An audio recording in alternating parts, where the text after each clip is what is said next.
Bien. Perdón, profe, yo tuve problemas en la conexión de la clase pasada.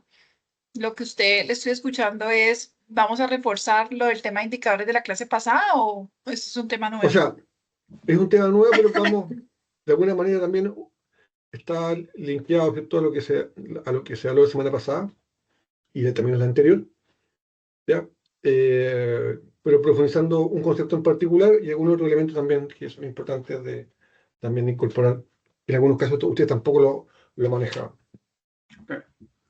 Bueno, en efecto, vamos a tocar probablemente lo que hemos ido conversando a la fecha sobre esta idea de que las empresas son sistemas interdependientes que afectan el trabajo. En la semana pasada estuvimos mirando con un poco más de detalle cómo llevar adelante la idea de tomar tiempos. Iniciamos desde tomar el dato básico, lo que llamamos un tiempo normal, y a partir de ese tiempo normal tratamos de alcanzar algo que era como el tiempo de ciclo, que era en el fondo ese tiempo que nosotros tomamos con el cronómetro, pero que para que ese antecedente, ese dato, incorpore lo que realmente ocurre en la empresa, incorporamos otros conceptos como tiempos de descanso y elementos que desde la ergonomía, por supuesto que son importantes porque eh, no se deberían establecer descuidadamente. Eh, y al final se va construyendo una forma de funcionar que cuando se sigue ese camino nos comenzamos a preguntar quién es el trabajador, qué rendimientos tiene, cómo es uno comparado con otro, y finalmente nos pasa que tenemos que utilizar esos datos, utilizar esa información para proponer o entregar un trabajo a un trabajador que probablemente no conozcamos. O sea, nosotros en general el trabajo cuando se programa es el trabajador el trabajador tal vez lo conocemos, pero no sabemos exactamente cómo es que se va a presentar mañana. Sus rendimientos son esperados, no conocidos, no determinados. Así es que todo esto que hemos ido conversando de los sistemas y todo se activa eh, con base a un buen número de supuestos. Entonces, algo que nosotros hicimos en el verano, que fue hablar de un indicador que se llama el OEE. No sé si alguno se acuerda de qué significaba eso. Y desde ese OE vamos a estar revisitando lo que hemos conversado y capturando en el fondo reflexiones respecto de cómo elementos que a veces se discuten separadamente terminan finalmente afectando el trabajo, que es un poco lo que estábamos midiendo en la sesión anterior. Entonces, vamos a tratar de hacer esa reflexión con esta sesión 6 que se llama desde el OE. ¿Y por qué se llama desde el OE? Porque es un indicador muy utilizado primero porque es muy fácil de entender. Entonces, ahí está la expresión en inglés para este OEE. Y básicamente lo que habíamos conversado es que era un indicador que combinaba tres perspectivas de una forma bien simple, y era que tomábamos la disponibilidad, el rendimiento y la calidad, tres elementos que podían no con mucha dificultad entenderse como importantes a la hora del funcionamiento de un proceso, de una organización, se puede mirar desde muy macro a muy enfocado en un puesto. Podríamos calcular el OE de un puesto de trabajo incluso, Pero básicamente lo que propone es que tomemos esas tres perspectivas de disponibilidad, rendimiento y calidad. Le demos a cada uno un valor porcentual, donde ese valor porcentual se calcula respecto de un número ideal, que lo usamos como denominador de otro real que obtuvimos. Entonces, por ejemplo, en este caso, si la disponibilidad fue solo 6 horas y lo real o lo planeado eran 8 horas, en ese caso obtuvimos un 75% de disponibilidad. Es así de sencillo. Por lo tanto, el OE, desde esa facilidad que tiene el construirlo, se convierte en una invitación para que esté presente en muchas instalaciones, en muchos procesos, y también una invitación para nosotros para usarlo. Además, profesor, Sí. si me permite, además que si ustedes analizan cada uno de los elementos, que es la disponibilidad, el rendimiento y en la calidad, son a su vez también tres factores en los cuales desde nuestra posición, desde el mundo de la ergonomía, son fácilmente, ¿cierto? Voy a decir, influenciados, o se pueden, ¿cierto? Nosotros también lo podemos enfocar para que sean influenciados, ¿cierto? Desde nuestra disciplina. Porque, por ejemplo, el concepto de disponibilidad lo podemos llevar, ¿cierto? Al número de trabajadores, incluso, ¿cierto? Si lo queremos mirar más macro, cuando faltan al trabajo, ¿cierto? Cuando están ausentes, cuando están, ¿cierto? Cuando no llega la dotación completa, por ejemplo, por algún tema de enfermedad. El rendimiento, bueno, cada de cajón también, ¿cierto? Que está influenciado por elementos ergonómicos, y la calidad también. Finalmente la calidad también, incluso desde el momento, desde tanto del control de la calidad, como también de la construcción de los elementos de calidad.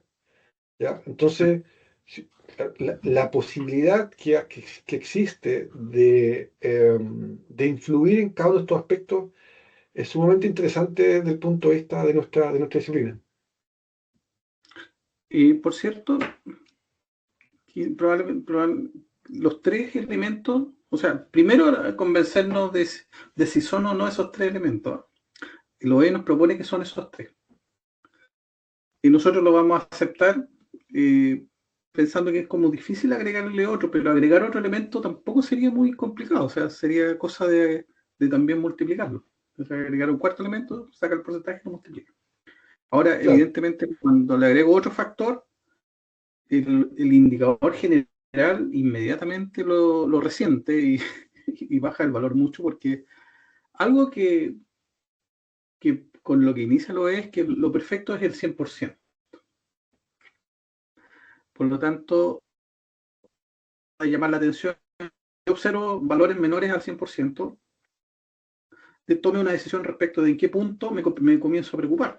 Un 85% está bien. Me quedo tranquilo. Un 60% está bien, quizás no. Y si tengo un 40% podría ser terribles noticias, está todo mal.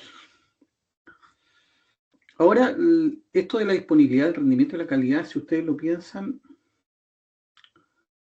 depende del proceso, ustedes lo averiguan, pero se van a dar cuenta que finalmente son elementos que para resolverlos, para que ese número suba, difícilmente es una tarea individual, es una tarea de equipo. Salvo que el proceso sea muy sencillo, es difícil que esto se resuelva trabajando de a uno.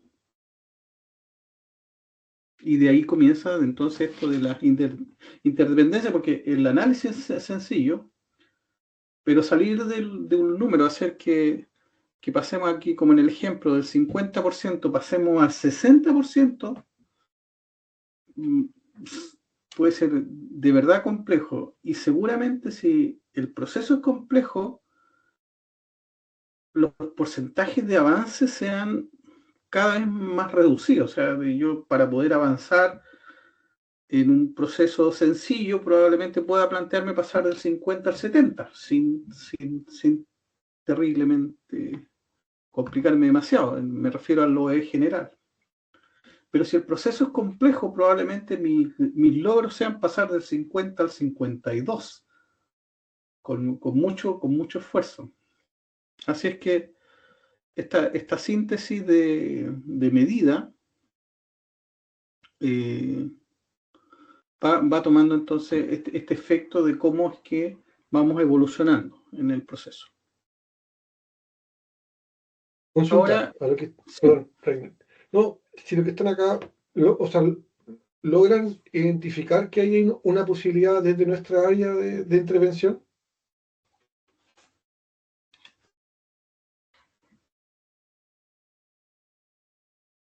¿Lo ven? Bueno, igual vamos a seguir profundizando, pero les preguntaba. sí. Bueno, Y si el hay primer posibilidad de elemento, intervención, ¿no? ¿Perdón? Yo digo que, pues, que nosotros sí tenemos la posibilidad de intervención en todas estas etapas. Así es.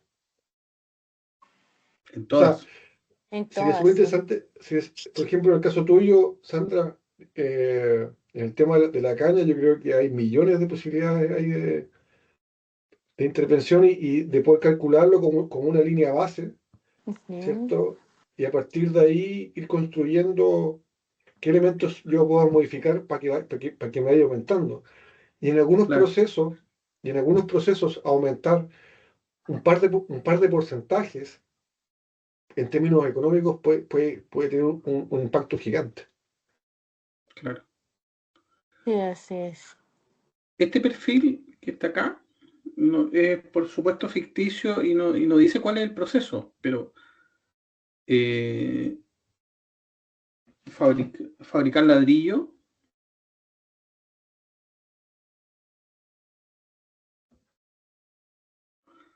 podría ser esto y fabricar pan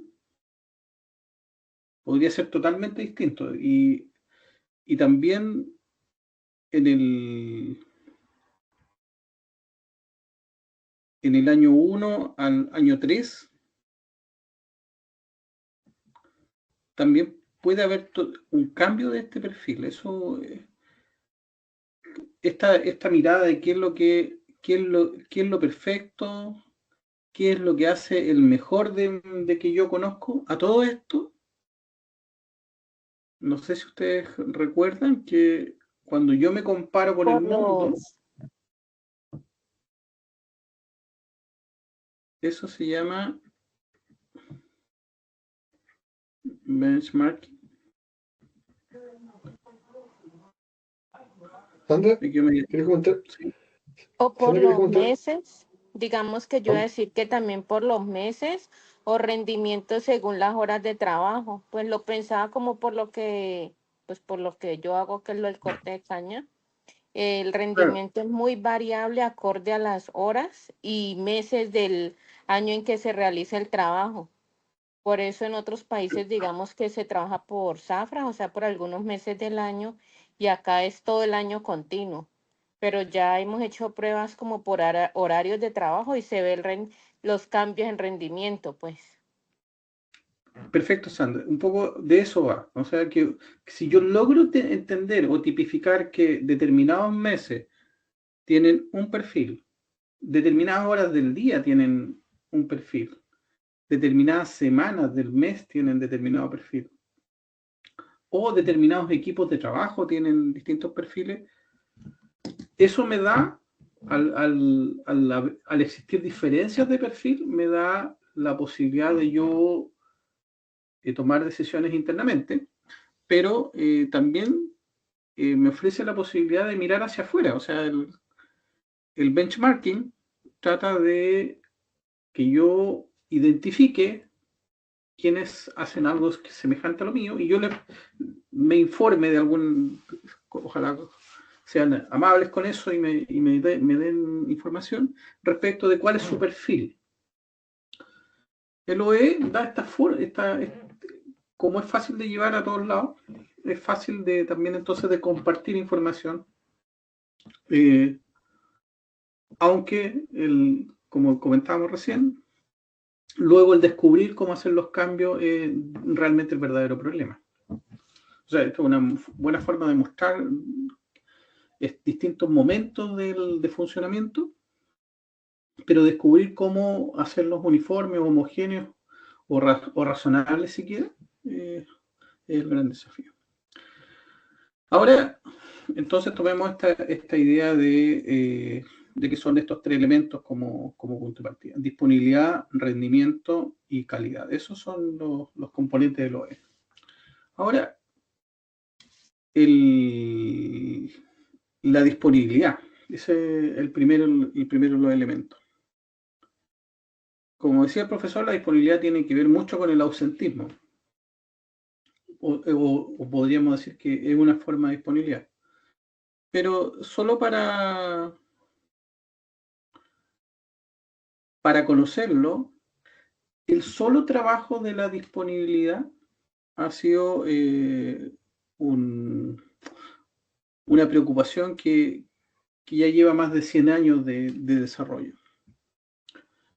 Terminó siendo uno de los puntos claves de un sistema productivo que a día de hoy es un ejemplo a seguir. Muchas industrias, lo vamos a ver un poco más adelante, siguen el modelo de Toyota, y el modelo de Toyota son muchas cosas. Una de esas cosas es lo que se llamaba el Total Productive Maintenance, que básicamente lo que buscaba era prácticas, formas de trabajo que trataban de que este fuera el porcentaje más alto posible. O sea, tratemos de alcanzar el 100% de disponibilidad. ¿Cómo hacemos eso? Y de eso se trata esta idea del TPM. Ustedes lo pueden encontrar por ahí en algunas instalaciones muy formalizados y en otras absolutamente desconocidos. Y por supuesto que los ergónomos al menos sabremos algo de esto. Entonces, lo que queremos transmitir con esto es que disponibilidad normalmente tiene una metodología de trabajo propia, solo la disponibilidad.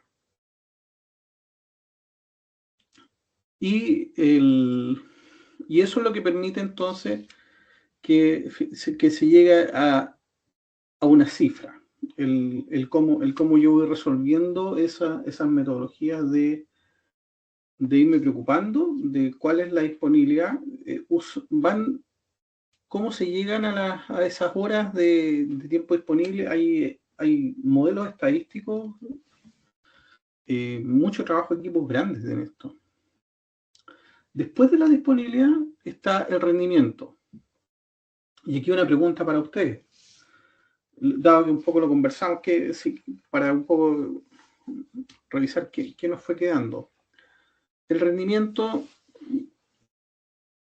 está garantizado si se cuenta con trabajadores hábiles.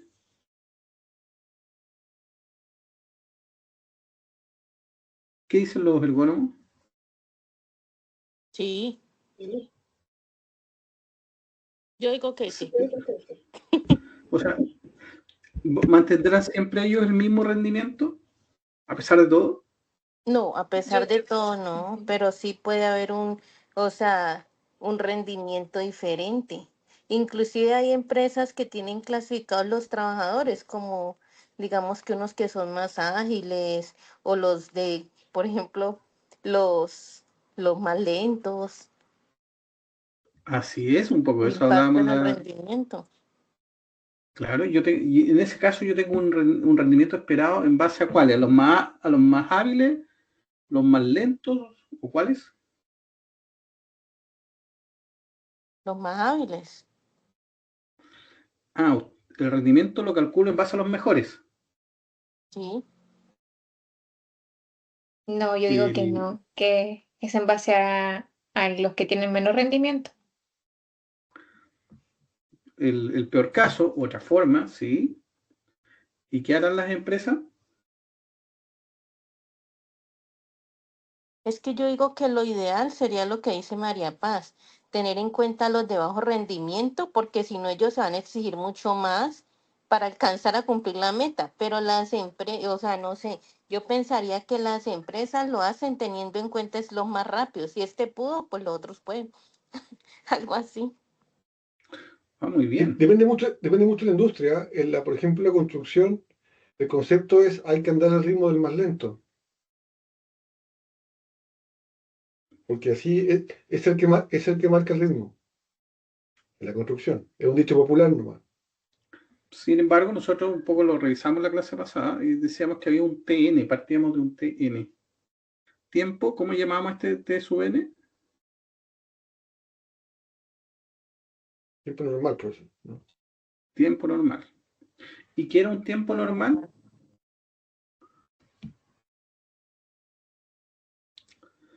Podríamos decir que tenemos el peor trabajador, el mejor trabajador, y por aquí en algún punto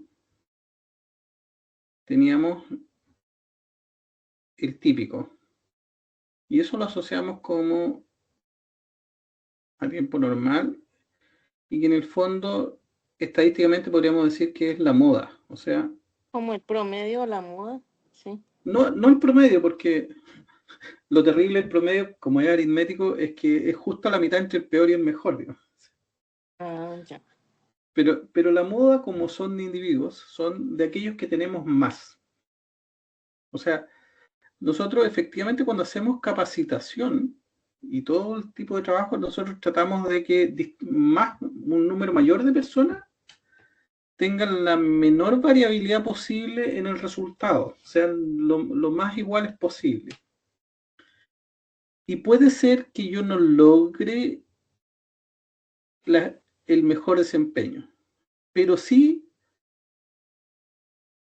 me hace mucho sentido que yo logre al menos uniformarlos. Y por lo tanto, el rendimiento que yo planifico no es el peor, no es el mejor, sino que es el que yo he preparado. Entonces, cuando yo preparo, hago capacitación, hago todo, puede que mi forma de funcionamiento como empresa a día de hoy no sea la mejor de todas. Y un poco eso es lo que nos lleva a este asunto de que hay alguna empresa que es de clase mundial, que lo hace mejor que yo. Tal vez yo estoy en el típico, no en el mejor, o incluso mi estado actual de rendimiento es bajo. ¿Por qué es bajo cuando me comparo con otros? Porque lo que yo he logrado organizacionalmente es que mi valor típico esté todavía lejos del mejor. Y si ustedes lo miran así, esto no es culpar al trabajador de eso no es el trabajador. La organización está en este punto. Todo mi sistema, toda mi forma de trabajar hace que yo esté estable en ese punto. Y por supuesto que yo puedo mejorar. Cuando intervienen ergónomos, ingenieros y todo, y trabajamos en equipo, lo que estamos tratando de hacer es mover este valor típico, trasladarlo un poco más hacia lo mejor. Pero tal vez avanzamos eso, digamos. Y hacer ese avance nos tome un año. Y después avanzar hasta ahí nos tome un segundo año. Entonces, las empresas no estandarizan, no calculan, en base al mejor. No hacen eso, sino que calculan en base a lo que realmente tienen. Y por eso es que en la clase pasada hablamos de medir, porque yo estoy tratando entonces de conocer ese tiempo normal que puede no ser el mejor de la industria. Ahora, es importante medirlo, porque una vez que yo lo conozco, me comparo. Si estoy bajo, entiendo que tengo que mejorar. Y comienzo a mejorar desde una base que hemos llamado científica, porque finalmente ya sé qué medir. Si lo medí una vez, trabajo, modificamos, colaboramos y establecemos un momento en el tiempo, en el futuro, en que volvemos a medir y tomamos una decisión de si nos fue bien o no todavía. Si no nos fue bien, repensamos, pero siempre al final lo que estamos buscando es que todas las direcciones o acciones que tomemos, la dirección de las acciones que tomemos, en algún punto comiencen a producir la mejora. ¿Qué opinan ahí? ¿Qué opinan así de eso? ¿Les hace sentido?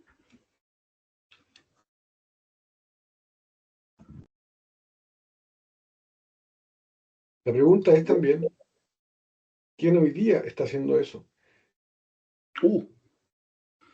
Y ahí, bueno, nuevamente, insistimos que ahí hay una posibilidad, ¿cierto?, de que ustedes tomen ese rol, de ser aquellos, ¿cierto?, con todas las ventajas que tienen desde la mirada económica, los que, ¿cierto?, vayan incorporando estos elementos también en su análisis. Claro, hay un autor que ustedes ya conocen, ¿cierto? ¿Ya conocen a James Reason?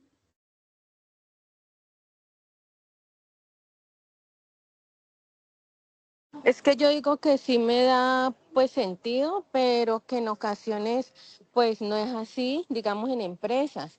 Y ya cuando uno entra a analizar, pues de pronto desde ergonomía se da cuenta que como lo están haciendo, de pronto no es un trabajo sostenible a través del tiempo, pues que está dando las respuestas de pronto a producción que ellos quisieran, pero que va a ser un trabajo que no va a ser sostenible a través del tiempo porque puede que la gente se enferme, bueno, que pasen muchas cosas y que haya un pesado y que se genere como una rotación constante de personal, pero que muchas empresas, digo yo, que lo hacen de esa manera.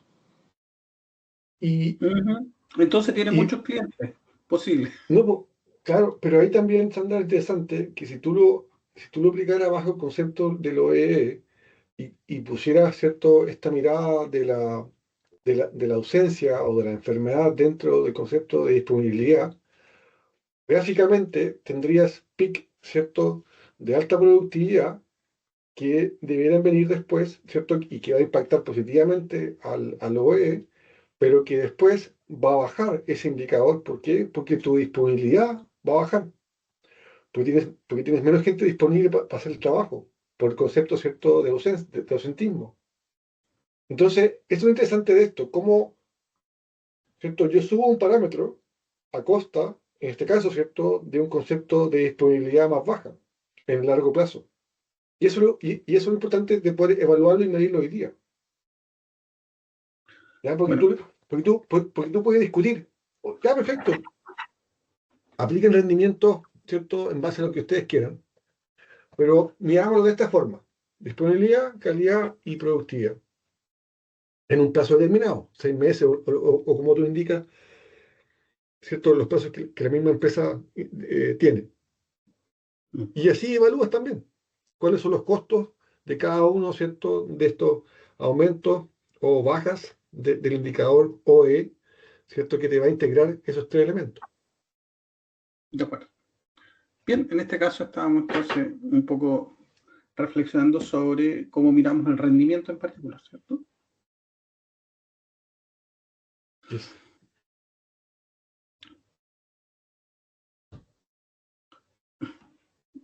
Ahora, vuelvo a preguntar lo mismo de otra forma, ¿no? Si el fracaso es absoluto, si no se cuenta con trabajadores hábiles.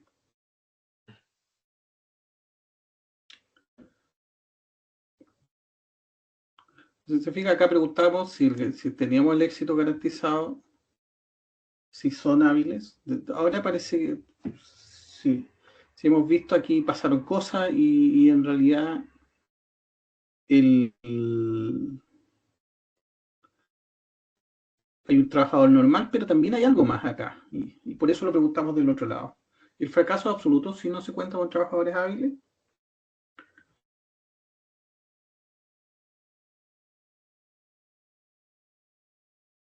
Y lo que estamos preguntando acá es, ¿qué dice la organización?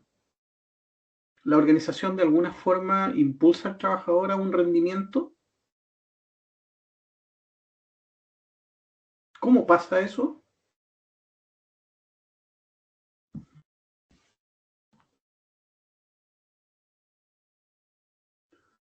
De pronto por las formas de contratación, digamos que según lo que usted haga, es el pago. Entonces eso lo obliga a hacer usted un poco más rápido, ¿sí, no?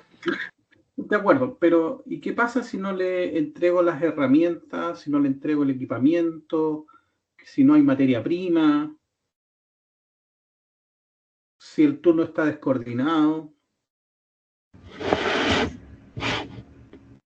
En ese caso, ¿disminuiría el rendimiento? Claro.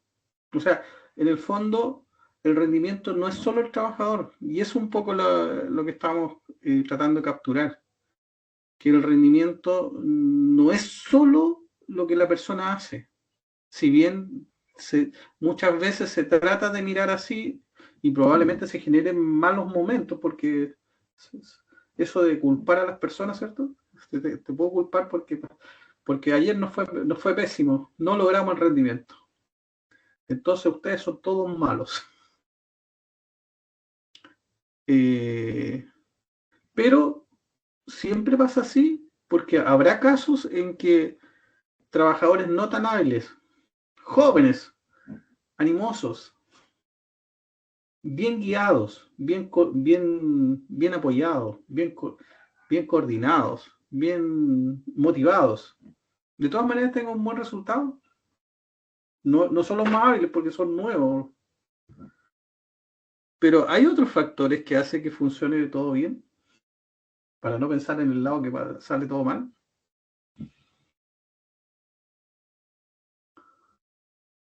Y en ese caso, por favor, ustedes conecten qué conocen ya de la ergonomía, o sea, de qué cosas se han ido hablando en los laboratorios y todo. Son esas acciones que van apoyando que trabajadores no hábiles de todas maneras produzcan el rendimiento esperado.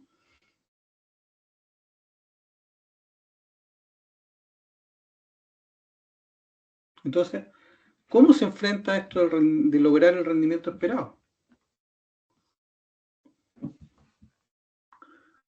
Bueno, hay muchas cosas y ahí se intervienen desde distintas miradas, ¿cierto? Hay algo que estas pantallas que vienen ahora son solo referencias para que ustedes después las sigan. En esta idea del rendimiento esperado, en el fondo este es un tiempo de ciclo, que lo hemos convertido en un tiempo estándar, y en el fondo es información que nosotros tenemos bastante detallada en nuestro proceso. Sabemos muchas cosas. El ergónomo estuvo haciendo estudios de tiempo, hemos mejorado procesos, hemos hecho capacitaciones. ¿Y eso en qué se convierte finalmente o cómo pasa a la práctica? ¿En qué momento pasa eso a la práctica? Y acá un poco, esto es para contar una breve historia que se sabe, ustedes tienen que imaginarse a una persona que le dieron la tarea de hacer programas de producción y programas de trabajo, y de esto conversamos en el verano, que había un personaje que era el programador de producción, que tiene que reunir un montón de información y podríamos pensar que lo hace en un Excel, pero aquí les vamos a contar que hay formas distintas de hacerlo. Aquí hay una idea de que hay un software que hace eso. Este es un ejemplo, es un caso de un software que es gratuito, está disponible para probarlo. Si a alguien le da curiosidad, escribe eso en Google, va a encontrar un enlace como este, le da clic al software, va finalmente a aparecer algo como esto, lo pueden bajar. Hay un poco de información ahí sobre qué han hecho. Aquí hay algo de los autores que hicieron esto. Son autores relevantes en realidad, ellos han escrito libros muy conocidos sobre programación de producción. Entre ellos hay un chileno también, aprovechamos de pasar el aviso, Marcos Singer, y que una vez que se instala todo eso, se pasa algunas pantallas, aparece esto. Esto es lo primero que aparece cuando comienzo, y es que me da la idea de que me pide que yo elija un modelo de producción. ¿Se acuerdan que 2 clases atrás conversamos de que los procesos tenían una forma? Unos que eran flowchop, otros que eran jobchop, y según eso, y que acá hay una gráfica de respecto, estos puntitos dan una idea de cómo funciona, digamos. Si los productos pasan o servicios pasan de una etapa a otra sin desviarse, es un flujo, un flowchop. Si sin embargo hay muchas máquinas que conectan de diversas formas, toman estas formas que son más elaboradas que están acá. Y yo un poco miro mi proceso y me doy cuenta que va a pasar. Eso es lo que hace el programador. Elige uno de esos. Y después hace algo bien sencillo. ¿Eh? Dice cuántos centros de trabajo tengo y cuántos trabajos tengo que programar. Normalmente el número de trabajos son mucho más que los centros. Y pasando algunas pantallas, va a llegar a algo que a ustedes les hace mucho sentido. Esto que está acá, ustedes lo hacen incluso para ustedes mismos, ¿cierto? Una carta Gantt, que en el fondo dice el centro de trabajo 1, el centro de trabajo 2, el centro de trabajo 3. Aquí eligió un modelo tipo taller, de tal forma que hay trabajos que pueden ir en distintas máquinas en distintos momentos, y que acá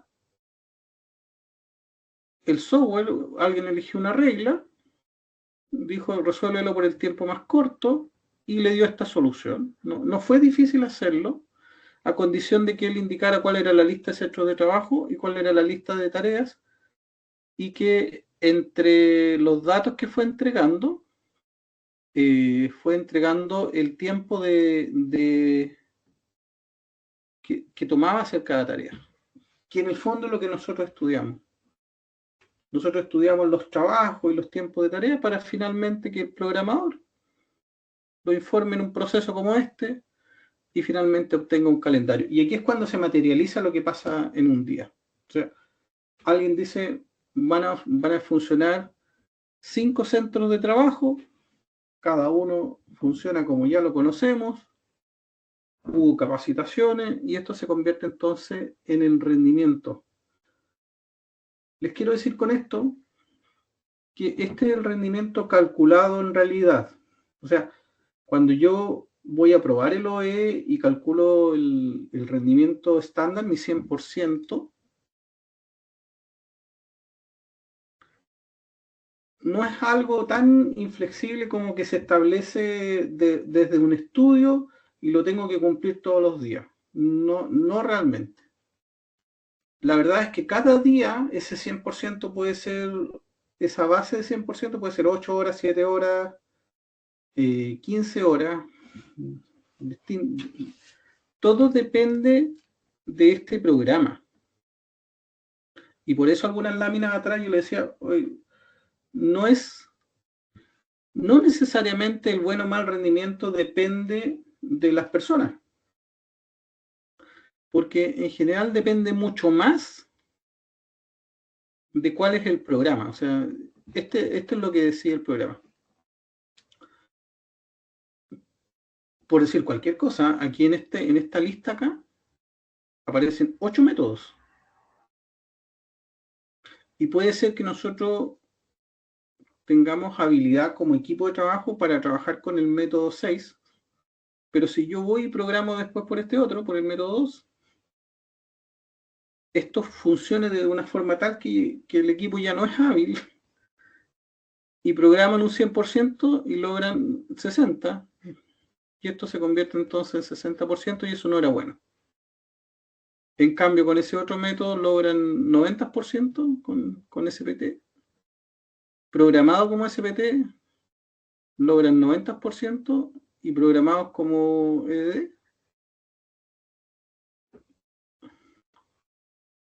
Ese quiere decir que el trabajo termina más temprano. O sea que tiene fecha de vencimiento más temprano. Este trabaja con las fechas de vencimiento. Mi rendimiento se deteriora mucho. Y del EDD, del que tiene que ver con las fechas de vencimiento,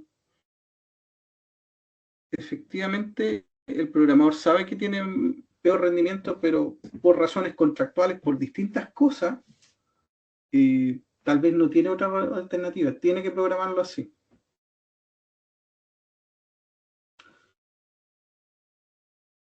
Y esto es para que lo pongan atención. Supongan que esto fue el día 5 del día mes. El quinto día del mes, por razones contractuales, se eligió ese método de programación que hizo que aquí quedaran muchos vacíos. Eso hizo que el rendimiento cayera al 60%. ¿Se acordará alguien al final de mes o a final de año de ese día, de por qué razón estaba programado distinto? ¿O simplemente el OE era muy bajo? Oye, busquemos culpables. Y aquí no sé si comenten por favor si están siguiendo esta idea o no. Que información que yo tengo a priori, que preparé, termina en un punto que se llama la programación. Este dibujo que está acá, esto que propone el software, se va a ejecutar mañana. Todavía no está ejecutado acá. Pero es una decisión importante porque es lo que es la intención de ejecutar.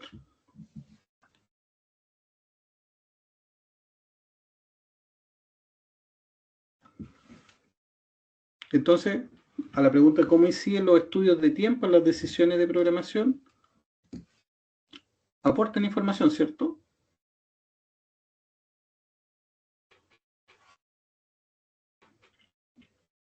Si bien la decisión de programación podría de todas formas ir por otro lado, lo que sí es cierto es que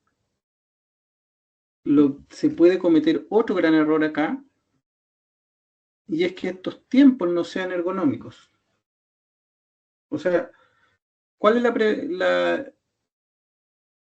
lo bueno de saber que existe la programación de los trabajos?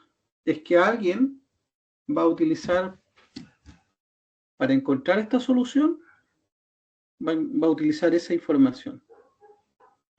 Entonces, como ergónomos, nosotros probablemente no tenga sentido que discutamos con él sobre por qué usó este método de programación o este otro. O sea, en el fondo no vamos a discutir cómo programa. Pero sobre esos tiempos sí tenemos mucho para decir o mucho para investigar. ¿Podría pasar que no supiéramos qué está ahí? ¿Cómo se informa eso? ¿Cómo se determinó? Eso es lo que no puede pasar. Entonces, ¿cuál es la incidencia del puesto del programador en los temas que nos preocupan? En este caso,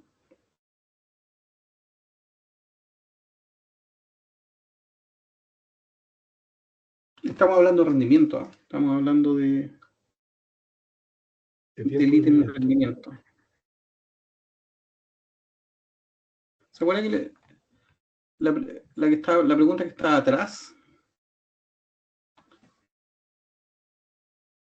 era si el fracaso era absoluto si no se cuenta con trabajadores inhábiles. ¿Y cómo enfrentarían este desafío de lograr el rendimiento? Y como la idea es lograrlo, le estábamos compartiendo todas estas cosas acá, ¿sí? Como pantallazos, que dice que en realidad el lograrlo se convierte en algo bien concreto que se llama programa de producción. Y ese finalmente, ese rendimiento programado, es el que nos va a dar a nosotros nuestra señal de seguimiento. Decimos, programado, programa, real, y esto nos da un porcentaje. Ese es nuestro porcentaje de rendimiento para evaluar. Ahora, ustedes al mismo tiempo podrían evaluar este programa contra datos ideales y compararlo y hacer otras reflexiones. Pero eso ya nos da una buena información sobre cómo involucrarnos con estas medidas de rendimiento sin terminar haciendo algo que la administración finalmente desconozca como extraño. O sea, sabes que esto no es pertinente lo que me estás diciendo, me estás proponiendo que simplemente tenemos que tomar medidas porque los trabajadores no son suficientes para los rendimientos que estamos proponiendo. Y eso es cierto que puede ser la razón, puede que no sean suficientes los trabajadores, pero también puede ser simples errores de programación. Y otras veces pueden ser no errores de programación, sino necesidades. O sea, hay razones dentro del día a día que impulsaron a programarlo así. Y ahí con eso llevaríamos una conversación sobre dos elementos del OE. Nos queda un tercero, que es la calidad. ¿Cuál es la idea de la calidad? Primero, que producto o servicio que no alcanza la calidad que el cliente necesita, como se utilizaron recursos para generar ese producto, todo ese tiempo es desperdicio. En el OE, eso es lo que afecta nuestra medida. Es decir, si la calidad dice piezas defectuosas, pero quizás la palabra defectuosa no sea correcta. Podríamos usar no conforme. No conforme a ojos de quién.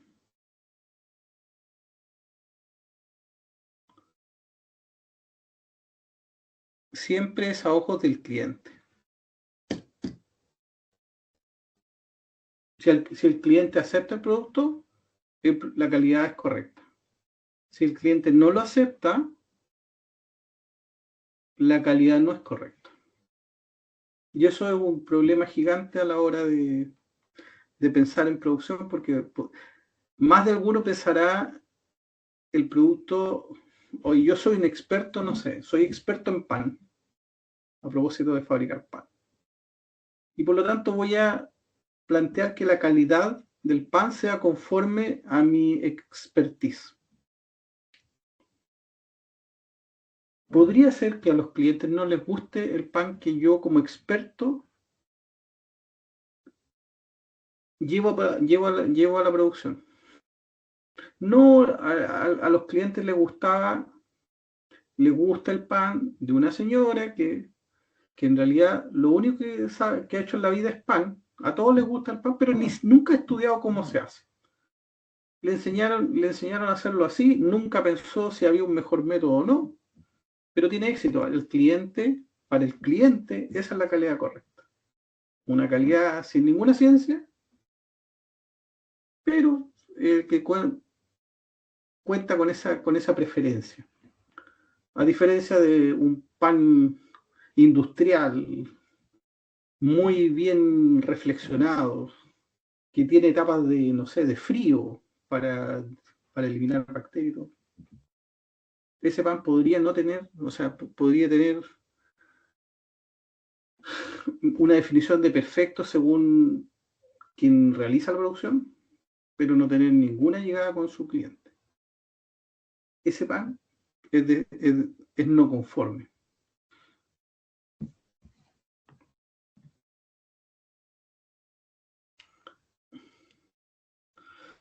Y la pregunta es si la calidad tiene relación con la ergonomía. O dentro de lo que hacemos los ergónomos, ¿tocamos la calidad finalmente? ¿O cómo la tocamos? En qué momentos.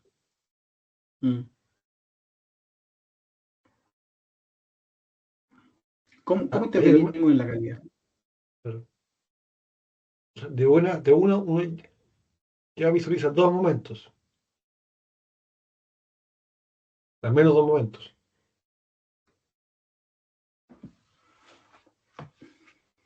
No sé cómo lo ven ustedes. Ayúdennos.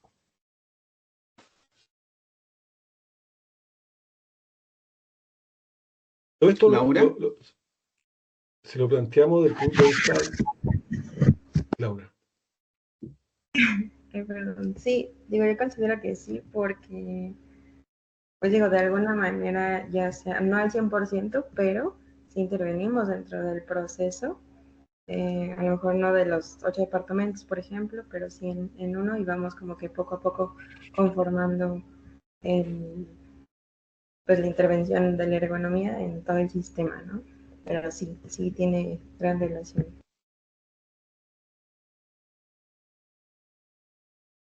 Gracias.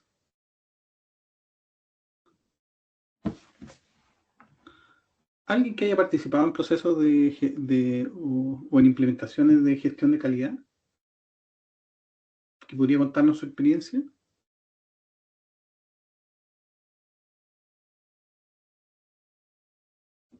Lo habíamos mencionado en la clase pasada, y algunos libros que se refieren a la administración de operaciones, donde tocan distintos elementos que nosotros hemos ido conversando. En la clase pasada estábamos acá. Cuando hablamos de la administración de la calidad, claro, hay un capítulo, justamente hay un capítulo sobre eso.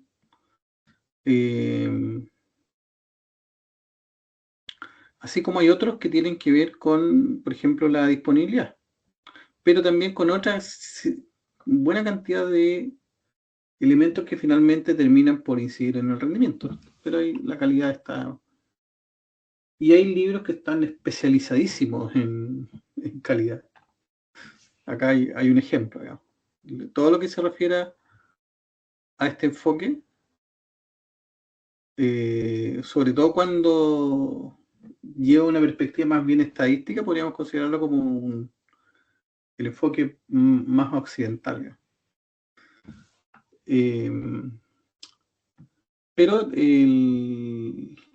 también hay otros enfoques que son como más holísticos. Entonces, aquí ya otra vez estamos visitando el sistema de Toyota, de a poco. Pero en general, la calidad, que parte de esta idea de conformidad del cliente,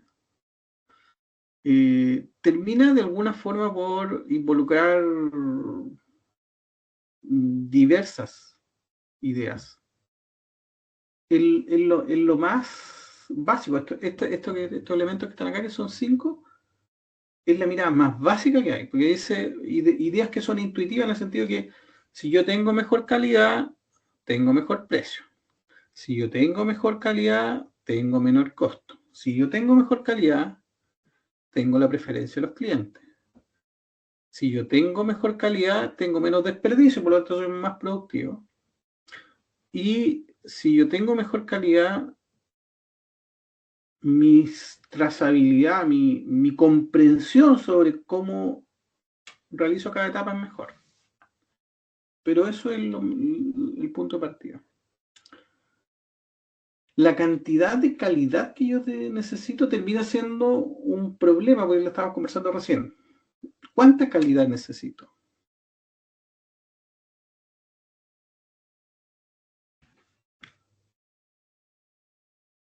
Aquí he puesto en números, sí, entre 1 y 18, entre catastrófico y realmente meticuloso.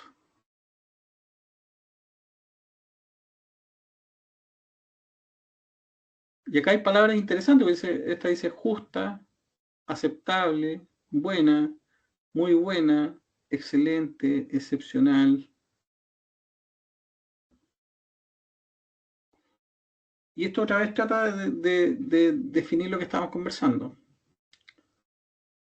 Más arriba es súper costosa, costosísima. Ninguna calidad nos va a llevar a la bancarrota. Pero la calidad óptima tiene que ver con estos niveles que son más razonables. Entonces, ¿cuánta calidad? Otra vez nos va a llevar a la conversación del cliente. ¿Cómo se logra la calidad? Esto es la base de los sistemas de gestión de calidad más conocidos. Se lo debemos a este señor, Edward Deming, que dice, mire, la verdad que todo parte con un plan. Y esto era lo que definimos como sistema de gestión nosotros. Gestión es hacer un plan, el cual ejecutamos, vemos cómo resultó, y según la diferencia que hay aquí entre plan y resultado, hacemos ajustes, actualizamos. Hay otros modelos, ¿cierto? Malcolm Baldrige, norteamericano, que en el fondo trata de darnos más antecedentes, es decir, que esto involucra recursos humanos, ergonomía podríamos decir, resultados del negocio, ingeniería, la relación con el cliente, los procesos de liderazgo sobre todo, y por supuesto siempre tener buenos planes, y eso es lo que va a finalmente producir esta relación adecuada que veíamos acá de calidad óptima. Estos modelos, en el fondo, están hablando de nuestro sistema de gestión, nuestro subsistema de gestión que habíamos conversado. Acá hay un modelo europeo que básicamente, si lo terminamos revisando con cuidado, es muy similar al anterior, solo que presentado de una forma distinta. Y este es el mucho más conocido, que es la ISO 9001, que también propone lo mismo, donde aparecen los elementos de liderazgo, medidas, mejora el plan de OCK, que necesita un plan, y también necesita recursos para que funcione correctamente. Bueno, ustedes conocen, me imagino, bastante bien estas normas.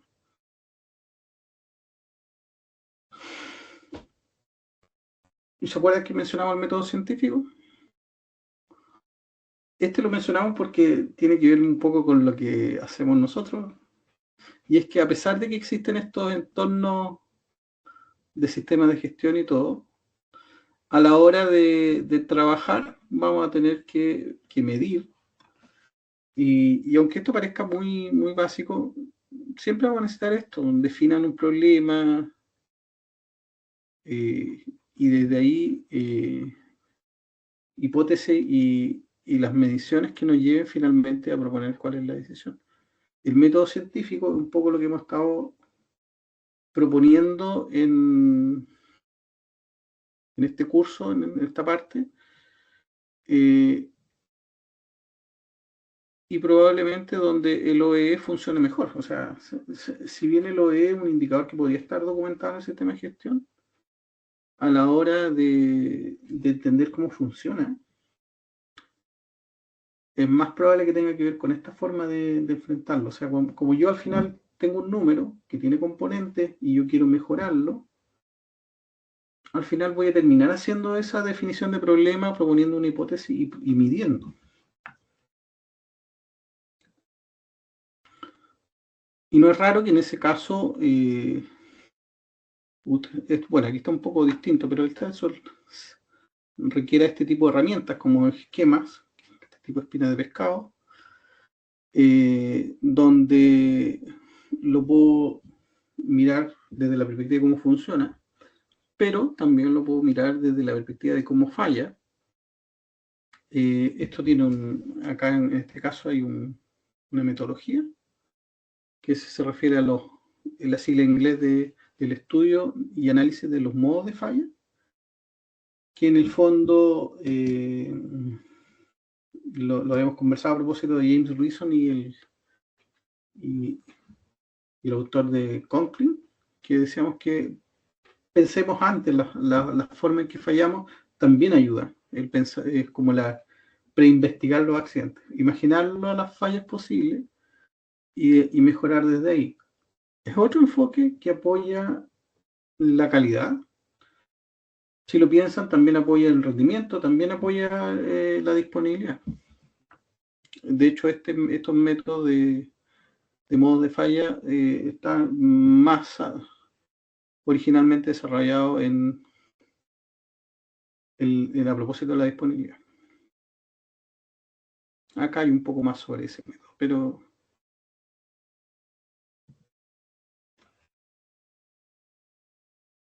una imagen vale más que 1000 palabras, ¿cierto?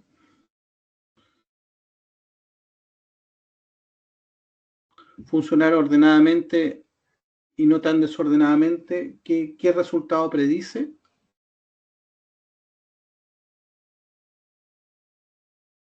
Y esto es interesante porque en esta figura, no sé si ustedes se imaginan este trabajador.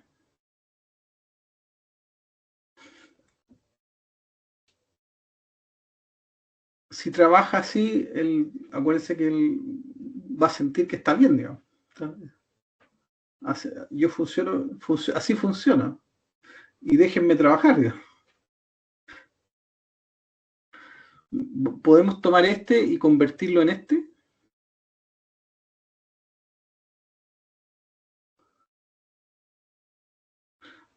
Por regla general yo diría que no. Pues es como difícil. ¿Quién nos dice a los ergónomos este tipo de situaciones? ¿Qué harían en un par de ergónomos acá? ¿Qué harían ustedes?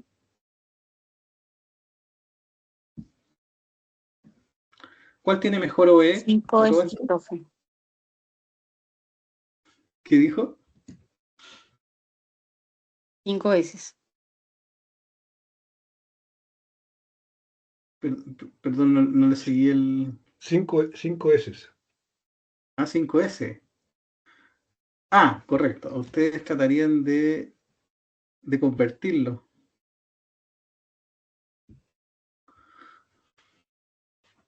Yo Interesante. tuve una experiencia en una oficina de un gerente que tenía la oficina, pues a mi juicio, súper desorganizada, los papeles, era una cantidad de cosas, pero cuando uno le preguntaba por un documento, él sabía en su desorden en dónde estaba.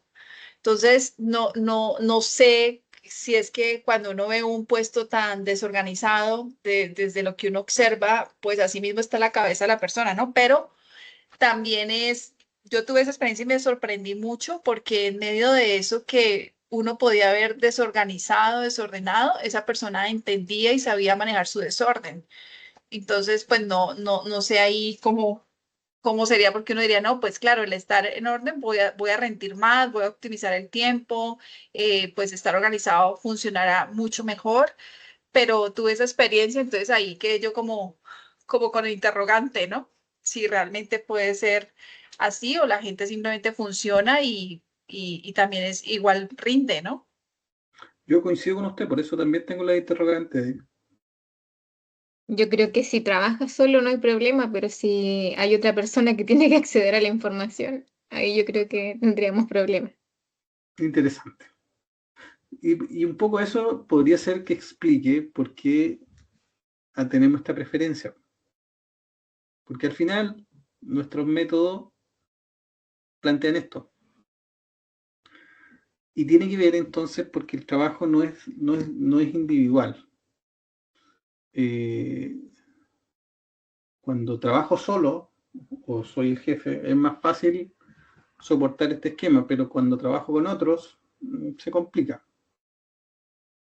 Y efectivamente, las 5S es uno de los métodos muy conocidos del a propósito del modelo Toyota, que combina con otro también muy conocido, que eran los 7 desperdicios originalmente, que a día de hoy, no sé si ya son 8, ya puede que ya vayan más, pero originalmente eran 7. ¿Y se acuerdan que yo les había mencionado que lo que era el Lean Manufacturing? Si lo habían escuchado. Bueno, Lean Manufacturing, que es un nombre que le dieron unos autores americanos al sistema de producción de Toyota, en realidad era la reunión de muchas cosas que tenía que ver con estos conceptos de just in time, producción nivelada, estandarización de procesos,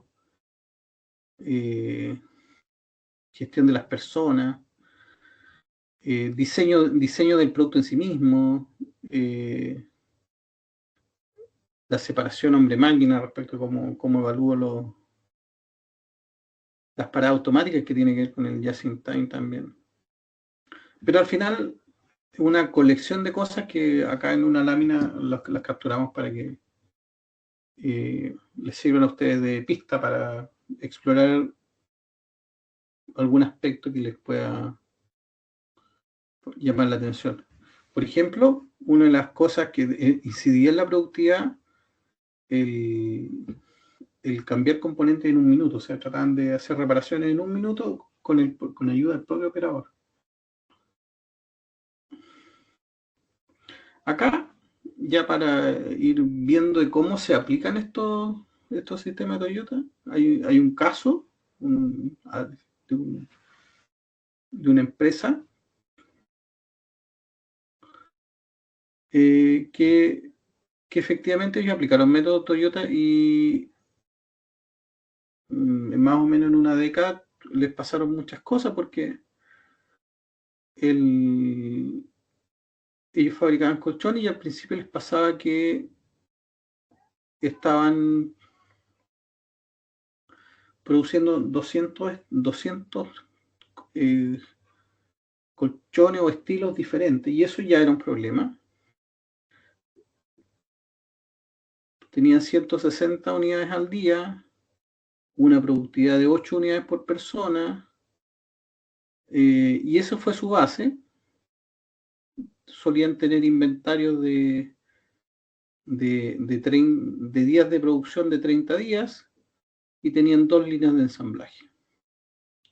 Entonces, lo que cuenta esta historia es que haciendo todas estas cosas que aparecen acá, interviniendo en distintos elementos, comienzan una evolución donde escuchan más a los clientes y escuchar más a los clientes termina siendo un poco doloroso porque la cantidad de productos diferentes aumenta.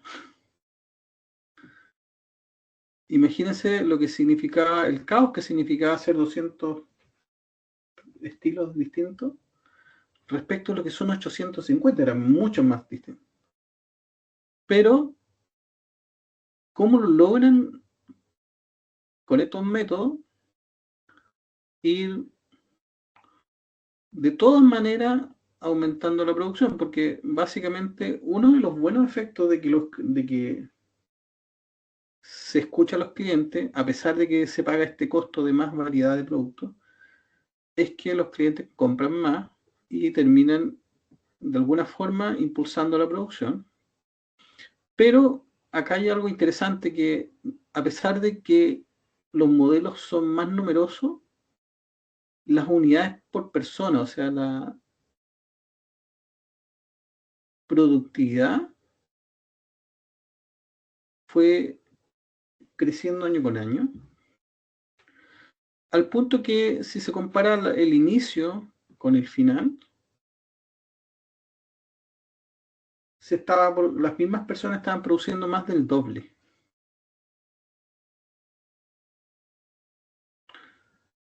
Bueno, eso respecto a lo que conversamos hoy día. Acá hay otro dato que es más de administración, que no quiere un poco de lo que hablábamos en estos libros que les mostraba acá, que desde la perspectiva del inventario, de cuánto inventario debemos tener, en este caso, en este ejemplo,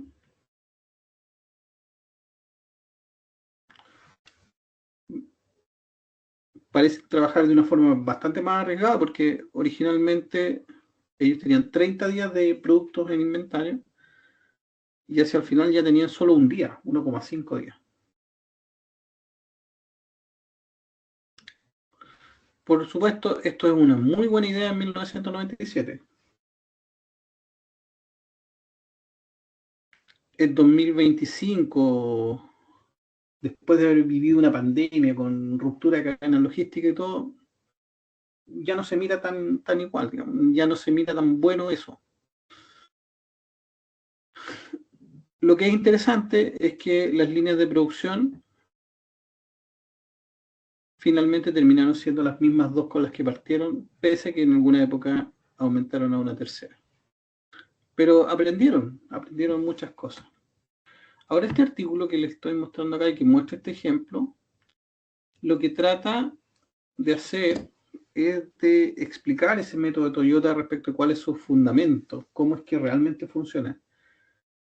Y por lo tanto no era casualidad que lo trajéramos a discusión para esta sesión, porque lo que estaban tratando de codificar cómo realmente funciona, de saber, de descubrir cómo funciona realmente el método Toyota.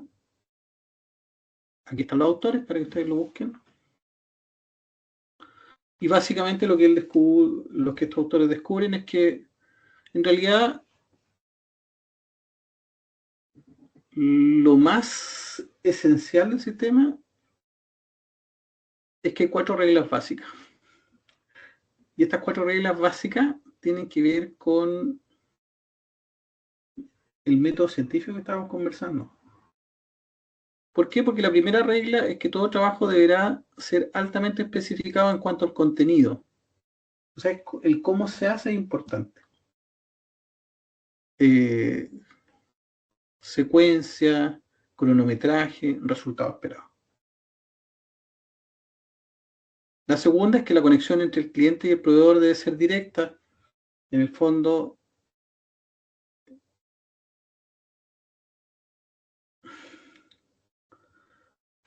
entre decirte que te entrego algo y entregártelo, mejor entregártelo. O sea, tiene que ser con las menos vueltas administrativas posibles. Respecto al diseño de la línea de producción, directo y visible. Y la regla 4. Cualquier mejora debe ser hecha de acuerdo al método científico.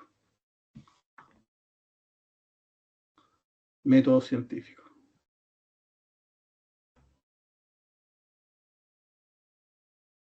Cualquier mejora debe ser hecha bajo el método científico.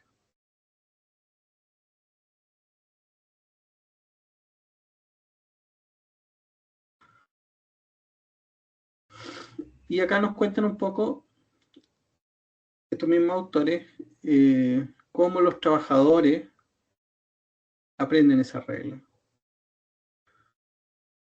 Y interesante, que quizás lo que podría ser mucho una tendencia nuestra, describirlo en un procedimiento, describo el procedimiento, te capacito en el procedimiento y el procedimiento aparecen las 4 reglas y tú las tienes que leer y luego de leerlas firmas una capacitación y ya las sabes. En Toyota no funciona así. De hecho, no están escritas explícitamente. Por lo tanto, a estos autores tomó un buen tiempo descubrirlas. O sea, fue todo un logro bajar esas 4 reglas a ese artículo. Y hacen algo como, es más bien, la forma que se entregan es por interacciones. Y esas interacciones tienen que ver con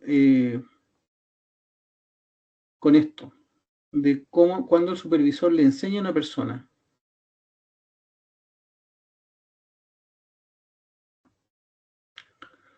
Y lo que hace realmente es una serie de preguntas de cómo haces este trabajo, cómo sabes que estás haciendo este trabajo de forma correcta, cómo sabes que el resultado estará libre de efectos, y qué haces si tienes un problema. Eso es una de las preguntas bastante interesantes. ¿Qué haces si tienes un problema? Y eso, proceder de esa forma, se supone que hace estos cambios. Ahora,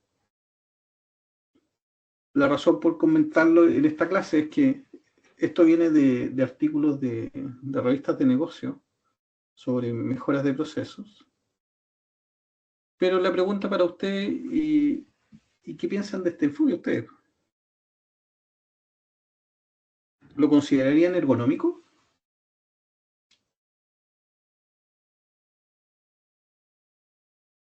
¿O lo que han aprendido de ergonomía en este magíster invalida esto? ¿Coincide al 50%, al 40%, al 70%, al 100%? ¿Opiniones?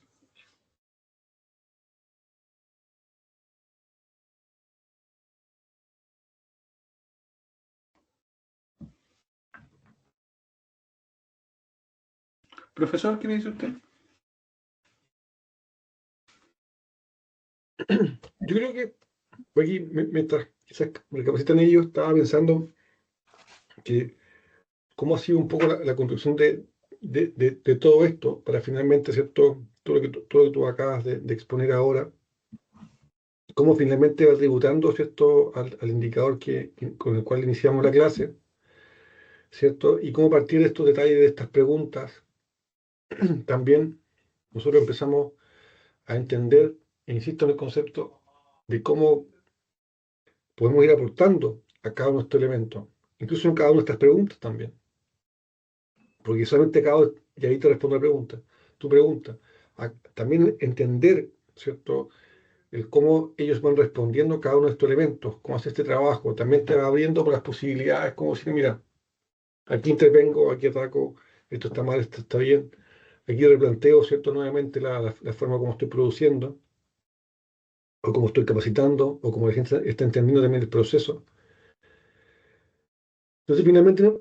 Uno se termina, ¿cierto?, adentrando en el corazón de cómo está estructurado también este proceso productivo o este sistema productivo.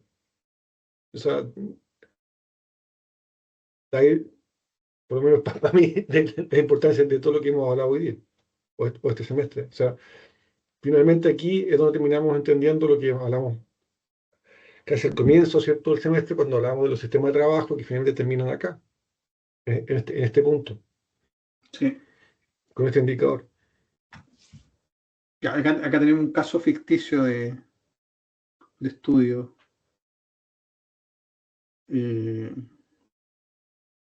Hay tres versiones. ¿Y cómo lo abordarían en este caso con todo lo que hemos conversado? ¿Dónde iniciamos? ¿Qué hacemos?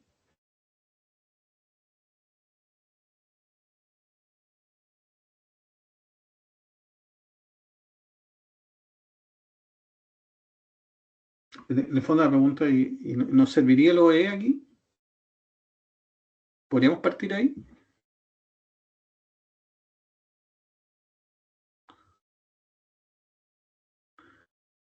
Hay unos que están más organizados, que están menos organizados, hay unos que tienen más personas, tienen menos personas.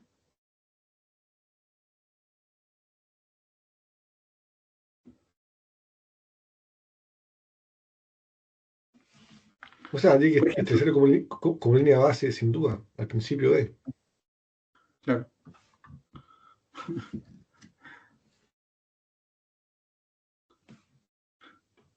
Bueno, en ese caso no sé si están haciendo una prueba de calidad de las sillas.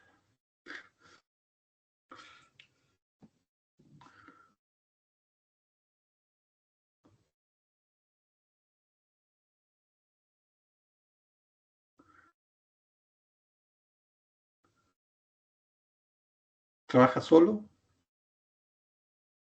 Acá se ve como más organizado, ¿cierto? Hay distintos mesones, etapas. Profe, en general, sí sería importante empezar por hacer el diagrama de sistemas y subsistemas, ¿no? Como para entender las entradas y las salidas de ese proceso y poco a poco, pues así llegaríamos a la parte de de los KPIs y de cómo ellos miden su eficiencia. Y Diagrama, pues muy bien. así de determinar si el OEE pues está dentro de lo aceptable, ¿no? De acuerdo. Y me falta una idea que ha sido importante en esta conversación. Solo una. Tiene dos de ellas importantes y falta solo la tercera.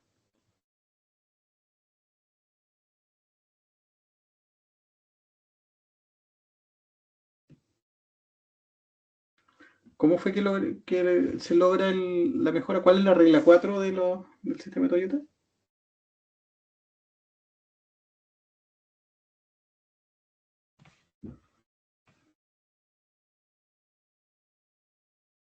Sí, el just in time, el link, El método el científico. manufacturing. Ok. Sí, método científico. Reflexiones. Así, ya mirando todo lo que hemos conversado.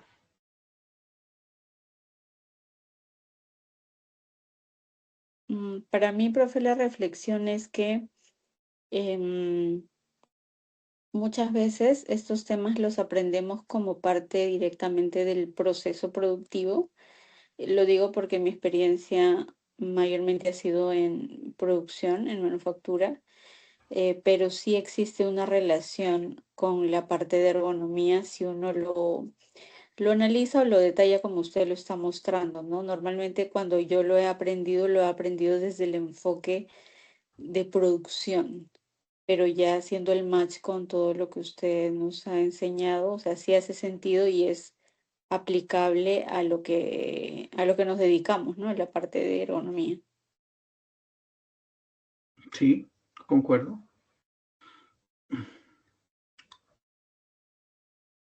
Esto parecieran distintos, pero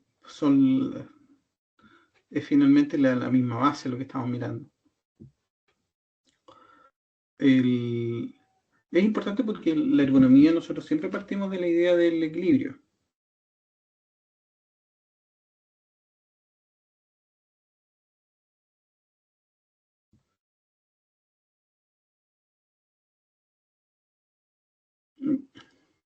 Y el equilibrio en el OE.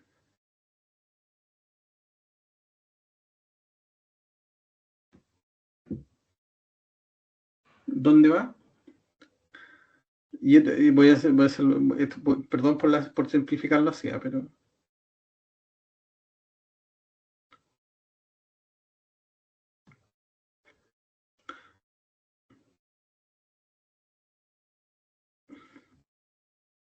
el OE era un numerador con un denominador.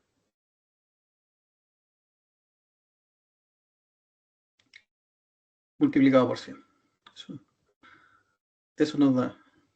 Entonces, ¿dónde va el equilibrio? ¿En el numerador o en el denominador?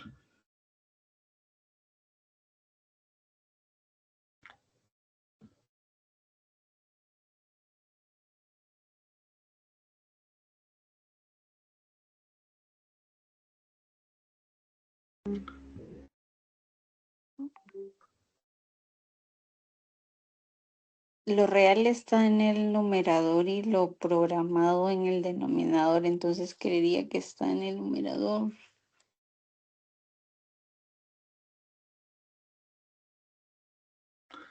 Perdón, es que denominador de nuevo.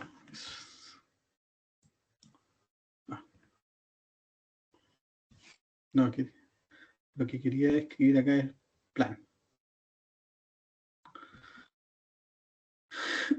Y la verdad es que el equilibrio, como nosotros lo entendemos los ergónomos, es un equilibrio planeado. Y ahí, aquí, a ver si me acompañan con esta reflexión. Yo todo mi esfuerzo de entender cuál es la forma correcta de hacer algo, es para que ese sea mi plan. Y por lo tanto lo que yo estoy planteando es que ese equilibrio, este plan, va acá en el denominador. Y puede ser que en el real yo obtenga cosas distintas. Luego tengo que descubrir qué pasó. Aquí viene eso del que decía el señor Deming. Plan, do, check.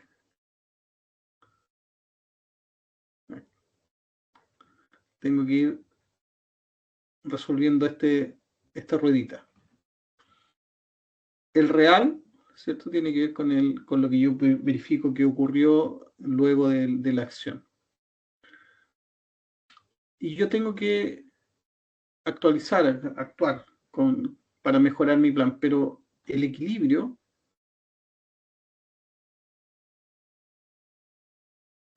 es lo que yo tengo que llevar al plan. Si no hago eso, y esto es súper interesante, si yo tomo el equilibrio y lo traigo al real, puede que lo plantee así, pero siempre lo que estoy haciendo es diciendo que mañana el plan tiene que ser ese, ¿cierto? Si yo logro decir que el real está en equilibrio, que está bien, lo que estoy diciendo es que el plan de mañana se tiene que convertir en esa cifra de equilibrio que yo conozco. Si no pasa eso, no sería raro que estuviéramos en una discusión infinita.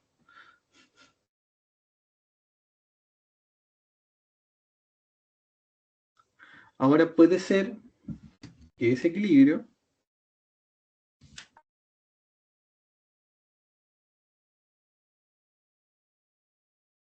aquí hay uno.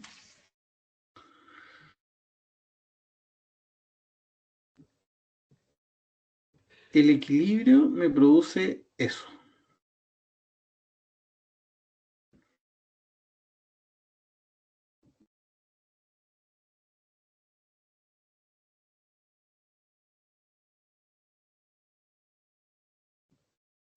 Pero ese lo vamos a llevar mi equilibrio 1, porque para producir el siguiente equilibrio, yo no me tengo que mover en desequilibrio, sino que tengo que lograr un equilibrio 2. Tengo que aprender. Ergonomía es equilibrio. Distintas soluciones de ergonomía me llevan a descubrir cuál es ese otro equilibrio que me trae a este otro rendimiento. Pero es cierto que para los ergónomos el equilibrio es intransable. Siempre nosotros mantenemos equilibrio entre capacidades y las demandas. Pero siempre con una solución de equilibrio. Ahora, puede que esa solución de equilibrio no sea suficiente para alcanzar las metas que se buscan. Y en ese sentido, toda la organización, toda, tiene que aprender un nuevo equilibrio. No desequilibrarse, sino que llegar a ese nuevo equilibrio. Eso es lo que tenía yo en mi presentación de hoy. Un rechequeo de lo que hemos conversado desde el OE. Profesor, ¿algo que debamos repasar? No, solamente que es importante que de alguna manera ustedes en su trabajo, ya sea de este final o en el EPT 1 o 2, pudieran también tratar de encasillarlo, ¿cierto?, en este indicador, ¿ya? Y a partir de ahí incluso sin darle números, simplemente ir incorporando elementos en cada uno de esos tres macro aspectos, que es cierto, disponibilidad, rendimiento y calidad, ir, cierto, primero describiendo cómo lo que ustedes están estudiando, cierto, se puede acomodar al modelo, y sobre eso, cierto, bajando cada uno de esos elementos con los aspectos que ustedes están estudiando. Si va a haber un problema de calidad, si hay un problema de disponibilidad, o cierto, si hay un problema de rendimiento, y cómo desde lo que usted está levantando como estudio de vuestro trabajo, va tributando, ¿cierto?, a mejorar esos números, ¿cierto?, a mejorar este indicador desde la línea base que se establece. Yo creo que eso es como sería un objetivo práctico, ¿cierto?, que ustedes también podrían eh, desarrollar, ya sea, insisto, el trabajo de esta asignatura o en el EPT1 o en el EPT2. Eso es. Y también creo que es importante, y lo hemos, sobre todo Reiner lo ha planteado varias veces en las clases, que finalmente esto termina siendo un estudio del trabajo, desde la forma como ¿cierto? Aquí está, ahora que dejó el método científico, desde que lo planeamos, ¿cierto? Desde que definimos el problema, cómo vamos, ¿cierto?, desarrollando la hipótesis y a su vez también, ¿cierto?, criterios como para ir midiendo lo que está pasando. Entonces, también, nuevamente, y también obviamente el propósito de un magíster, ¿cierto?, desarrollar también esta mirada crítica de lo que están haciendo. Así que, y obviamente, y también lo hemos dicho varias veces, todo esto debe apuntar a ir encontrando nuevos espacios, nuevos nichos, ¿cierto?, de ustedes como ergónomos en los diferentes procesos que hoy día están sucediendo, que van más allá del aspecto normativo, que van más allá del aspecto, ¿cierto?, tradicional. Y aquí creemos que hay una posibilidad, sobre todo en aquellas empresas que son medianas, ya, que se puede intervenir desde esta mirada también. Es también un poco lo que me gustaría dejar a modo de resumen. Perfecto. ¿Mm? Así que esos. Ahora tenemos una brecha que usted no hay clase, así que también nosotros vamos a ir afinando un poco el trabajo para que ustedes también lo puedan ir desarrollando con tiempo. ¿Mm? Un descanso Así es. hasta el 28 de abril. 38 horas. Perfecto. Bien, pues, no sé si tienen dudas, consultas, comentarios. Si no, pueden ir a descansar ya. Muchas gracias. Feliz noche. A ustedes, cuídense. Buen descanso. Buenas noches. Buenas noches. Gracias, Otro profe. programa. Ok, cuídense.